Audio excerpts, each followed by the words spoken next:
Imagine settling in for the night to play your favourite new game. You've got your coffee, there's no work until Monday, and then once you get in there ready to enjoy yourself, within moments, you are directed towards a cash store and prompted to spend more money. Not just that initial box price, that $70 that you paid up front. That's not enough, you've got to keep spending. You're going to be on that hamster wheel. Gaming has felt like that sometimes, and I'm not saying anything profound. This is an easy win to start shitting on microtransactions and talk about how they're ruining gaming. But I want to go a step further. I want to talk specifically about the argument I see thrown around by people. It happens often, which is a bit concerning. It's the argument that you can just ignore these microtransactions. You can just continue on with the game. Nothing to see here. If you're complaining about microtransactions, you're a whinger because you don't have to spend on them, apparently. But it's not that simple. I've been thinking about this because of games like Dying Light 2. That one to me was extremely concerning because as far as I know, I don't care about that franchise that much, so I'm certainly not a huge follower of it. But as far as I understand, it released, there were no microtransactions, and then down the track, it may have even been years down the track, they pulled the rug out and suddenly they've got these microtransactions in there.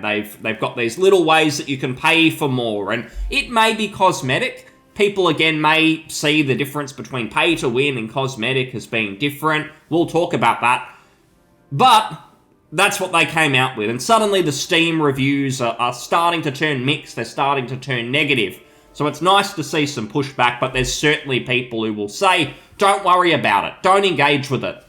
They're the sorts of people, they're engaging with an activity and there's fires around them. There's a storm, there's a flood. They don't care. They're just happy to keep on going, ignoring what's happening around them. They'll delude themselves and keep enjoying it. And if you argue with them, it's your own problem. I will say that this year has actually been pretty good in the microtransaction space. We've had a lot of recent RPGs that have been quite good. There's been no monetization schemes, at least so far. You think of Larian's titles. They don't have them. Bethesda, they've been a bit more questionable because we've had Fallout 76. That was a huge example of the problem I'm talking about, where you can't just ignore these cash stores. It's a big issue. So Starfield didn't have them. It could have, it didn't. So I'm happy about that. And then Cyberpunk, again, they've never really had any of these monetization schemes. CD Projekt Red haven't done it. But I will say that there was a time where Cyberpunk was meant to have a huge multiplayer component. Some people may have forgotten, but I do think that would have been full of microtransactions. They may have tried to be a bit better about it for their image, but it absolutely would have had them. Obviously, that's not the case. Their reputation was tarnished for a while there. They're getting praise now, but the question's going to be, are they going to keep that up, or is this a long road, and down the track, do they come back to the multiplayer side of things and try and start taking people's money on that recurring revenue train? The reason I want to talk about this issue now, despite there maybe not being games with so many microtransactions, is because we can't take our foot off the gas while things are good. Again, those publishers are going to come back at some point, and I don't want the mindset to be, hey, who cares, being really relaxed about it because we've had a good period. I don't want that to be the case. Anytime there's a dodgy bullshit monetization scheme, people need to be onto it. They can't just give up, because every time you allow them in a bit more, things get worse. It normalizes bullshit, which is what we've had with things like early access releases. I don't think early access releases are the worst. I might touch on that at the end. However, people have sort of allowed that. There hasn't been a lot of pushback on it. So the microtransactions themselves, if you think about February with the release of Hogwarts Legacy, that is a game that could have had lots and lots of microtransactions. And we've seen that before with Warner Brothers, who did publish that game with titles like Shadow of War. Warner Brothers have ruined a number of different studios.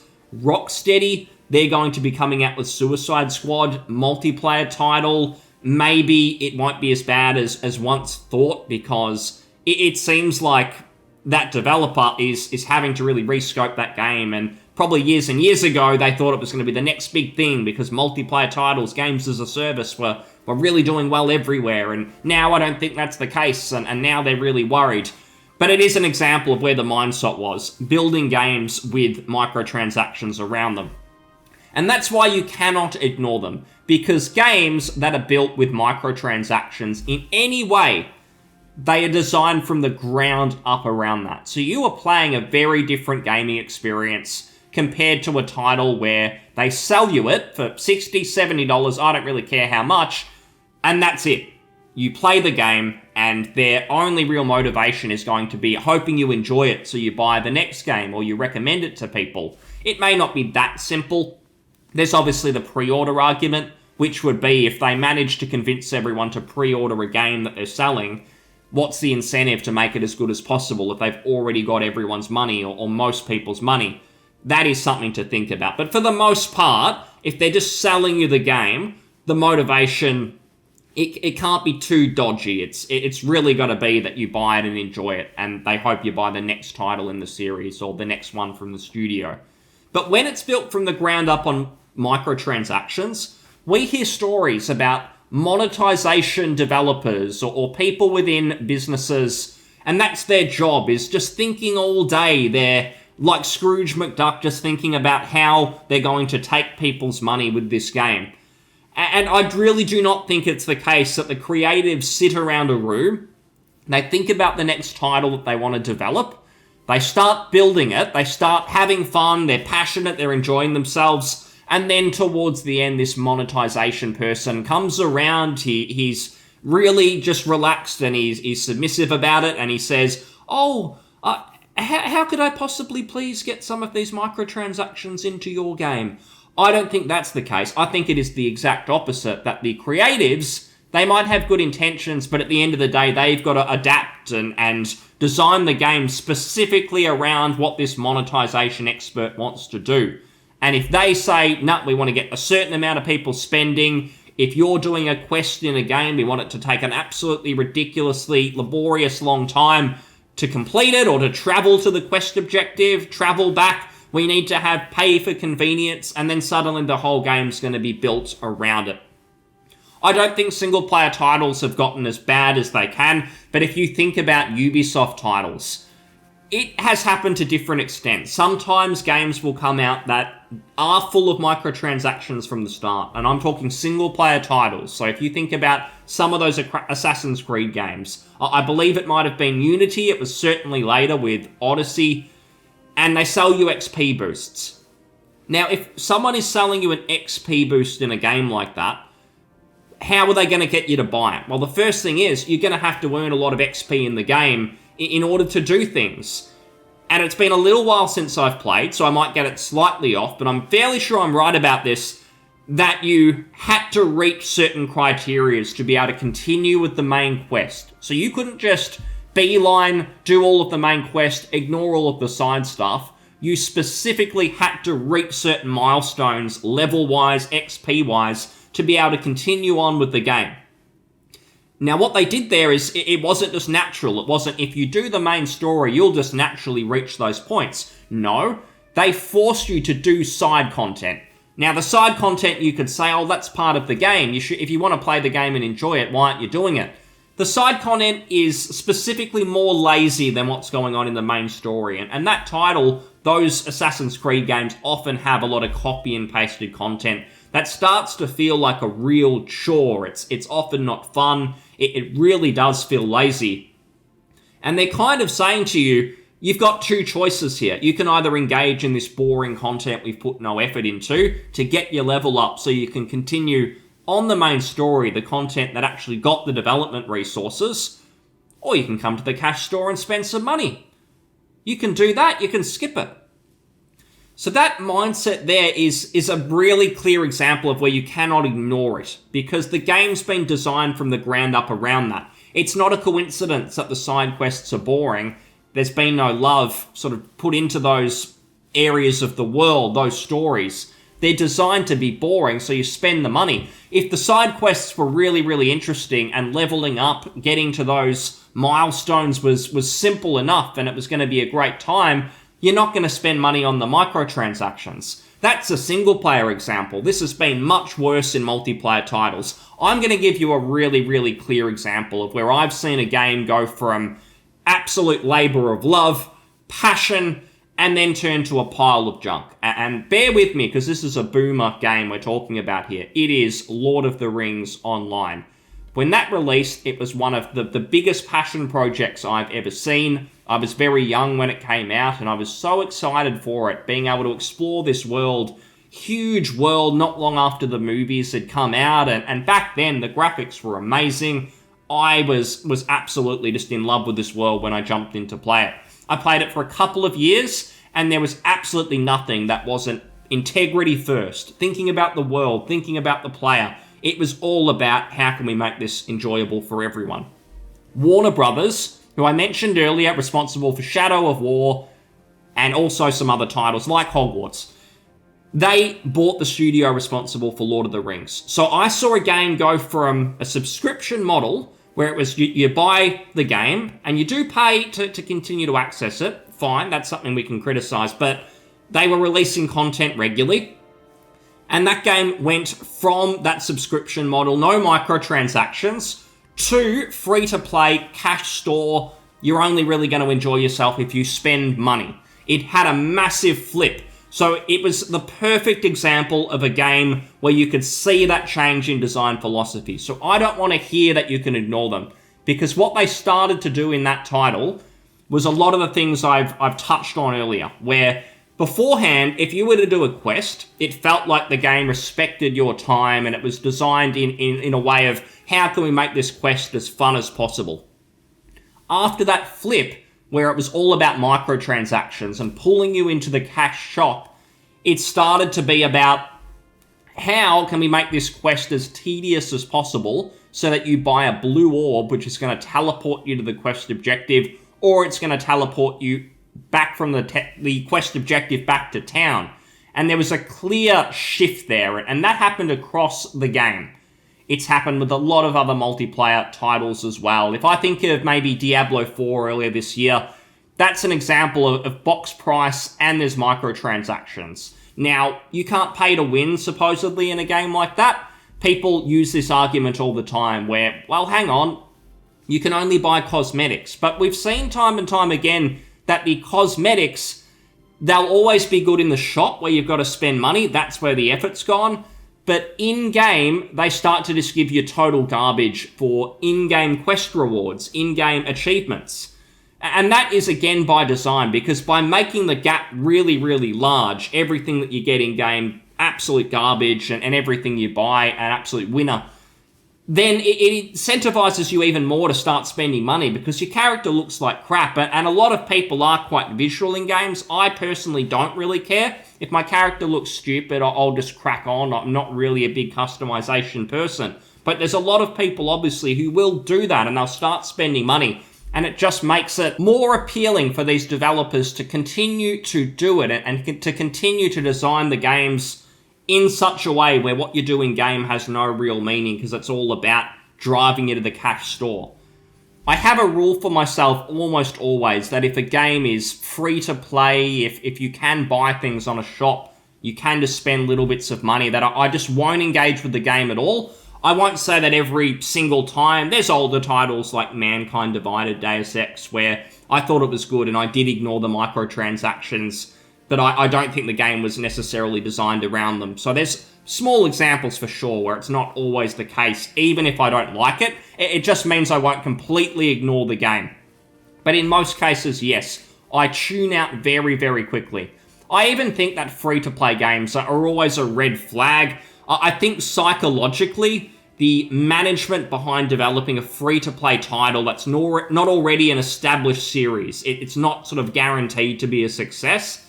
I just think the management are always going to have that cautious mindset that, hey, we're not getting any money up front for this. If it doesn't go anywhere, we're going to lose hundreds of millions of dollars in some cases.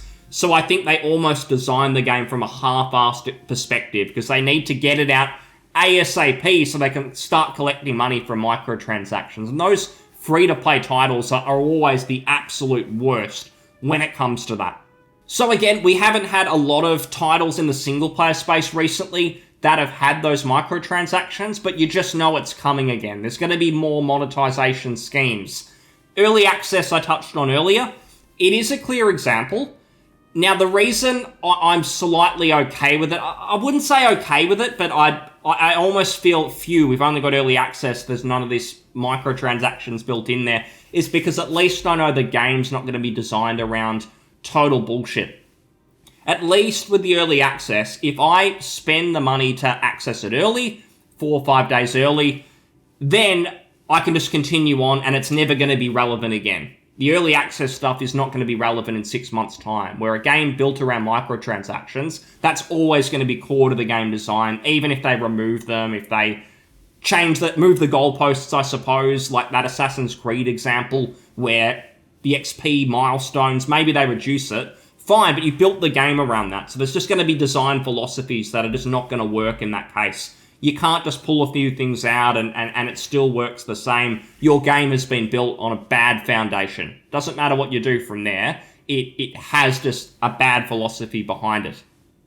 So the early access, my point of view, and I shouldn't actually say early, that is an error. Because really what's happening is the game's releasing on a certain day, and if you don't pay money up front, then you're essentially getting it late. It's not really early, because the game is ready. It's ready to go. It's not like they've made improvements in 5 days if you buy it on release for a lesser amount of money. So you are getting it late. You are being punished by not spending extra money. That is the case.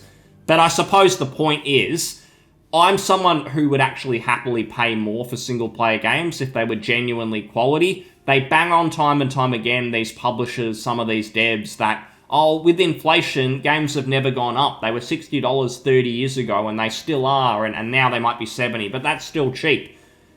I'm always happy to say, if it's really good, I would happily pay more, and I don't think I'm alone in that. But they say, because of inflation, we have to put microtransactions in there. No, you don't. You could increase the price for the box copy, but you're not confident people will spend that because you know your product's not worth it. It's half-assed. It's unfinished. You ported it to PC and the thing was broken and barely playable. That's why. That's why you look for other schemes that get you on a hamster wheel. It's never about you making a logical decision to spend money on a microtransaction. Whether it's cosmetic or it's more of a pay-to-win style, pay-to-convenience microtransaction, they know and they design it with their monetization experts for you to be playing, I wouldn't say addicted to the game, but you are absolutely in a mindset of chasing little dopamine hits. So you're finding things on the map, you're killing enemies, and the way objectives are structured, you just have to think of Ubisoft games again. I use them as an example because they're not the only ones who do this, but they're just such a clear example of it that they're never subtle, that it's just always funny to me.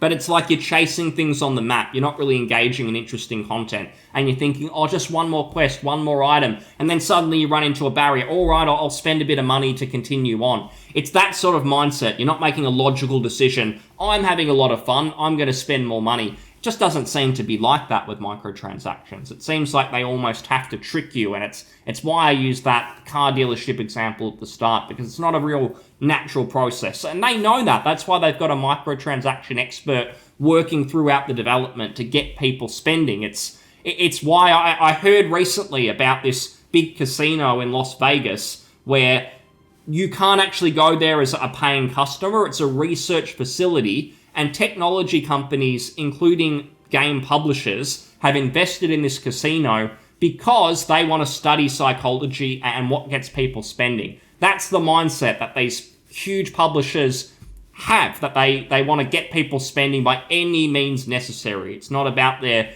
customers making a value-driven choice. They just want to trick them. So that's basically it. I'm going to keep avoiding games with microtransactions for the most part. I'm always going to keep an eye on it. I don't want to hear about how, this developer's been good recently, so if their next game has microtransactions, we can just ignore them. The devs need to eat. No, if you make a good product, people will buy it. Baldur's Gate 3 has proven that. Other titles have proven that. Phantom Liberty has sold quite well, and I'm still thankful that CD Projekt Red weren't able to see their microtransaction plans come to fruition, because I think that would have been a big problem. The Last of Us Part 2, never been too interested, but the multiplayer project they were working on was recently cancelled. There's all these people who talk about Sony like they're the second coming with their single-player titles. However, we hear about how they're having a huge games as a service push. Their single-player titles don't seem to sort of have a lot in the pipeline after Spider-Man 2. So people in that console space should be a bit worried as well. This is not something that you can ignore. And in a year or two's time, we're going to see more of it. They're coming back. The publishers will be coming back trying to get people spending again. There's been a lot of pushback. I've seen people talk about how we're winning the battle. We aren't getting fleeced, but it is going to come back. So you've got to be thinking about it. But thanks very much for listening. I'll see you next time. Cheers. Bye.